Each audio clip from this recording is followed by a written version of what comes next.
E aí, aqui é o Professor Synapse e hoje eu lhes trago mais um vídeo de notícias do mundo.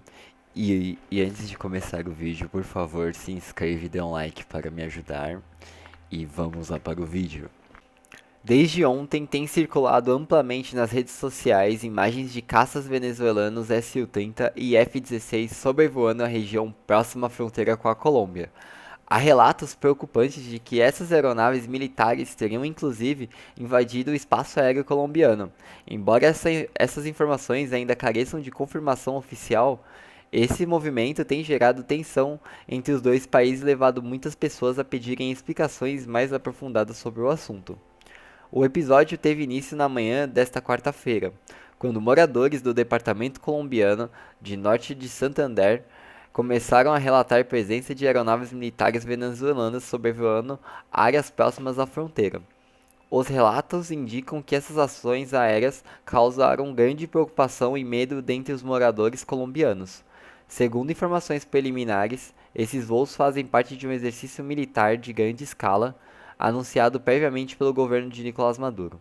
Esse treinamento militar foi iniciado pouco tempo depois da posse do novo presidente dos Estados Unidos, um momento estratégico que parece não ser coincidência.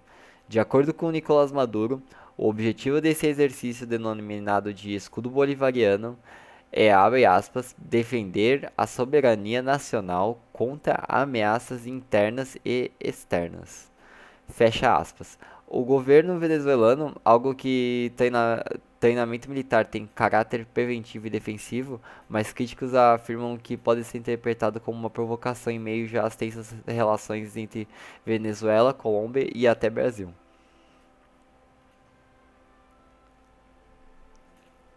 A Colômbia, por sua vez, ainda não se pronunciou oficialmente sobre os relatos de violação do espaço aéreo. No entanto, fontes militares colombianas afirmaram à imprensa que até o momento não há indícios que caças venezuelanos tenham de fato cruzado a fronteira.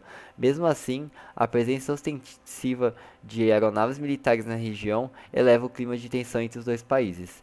Esse exercício militar mobilizou mais de 150 mil militares venezuelanos. Segundo informações do governo Nicolás Maduro, justificou essa grande operação como sendo uma medida indispensável para garantir a paz e a segurança na Venezuela, especialmente em um momento em que as acusações de infiltração de grupos violentos e terroristas colombianos no território venezuelano têm aumentado. Maduro fez referência direto ao contexto dos confrontos entre o Exército de Libertação Nacional, ELN, da Colômbia, e dissidentes das Forças Armadas Revolucionárias da Colômbia, as FARC, que vêm ocorrendo ao longo da fronteira. E esses conflitos já resultaram em mais de 100 mortes, além de milhares de militares deslocados, muitos dos quais atravessaram para o lado venezuelano em busca de abrigo, para lidar com essa crise.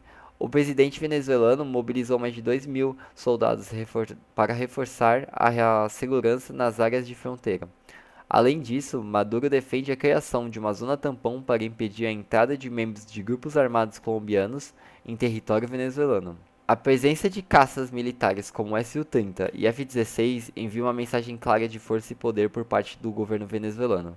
Os Su-30, reconhecidos por sua grande capacidade de manobra e poder de fogo, são um dos principais destaques da Força Aérea Venezuelana.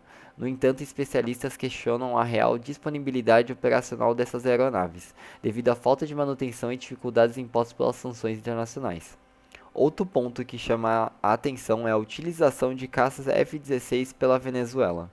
Essas aeronaves foram adquiridas há mais de 40 anos em um período de relações mais próximas entre Caracas e Washington. Contudo, com as sanções dos Estados Unidos, a manutenção e a atualização dessas aeronaves se tornaram desafiadoras, o que levanta dúvidas sobre sua efetividade operacional. Esse movimento estratégico na fronteira, além de buscar reforçar a segurança interna, pode ser interpretado como tentativa de Maduro de demonstrar poder militar tanto para sua população venezuelana como para a comunidade internacional. E seguimos atentos aos desdobramentos da situação, e assim que novas informações surgirem, traremos mais atualizações para vocês. Um forte abraço a todos e até a próxima.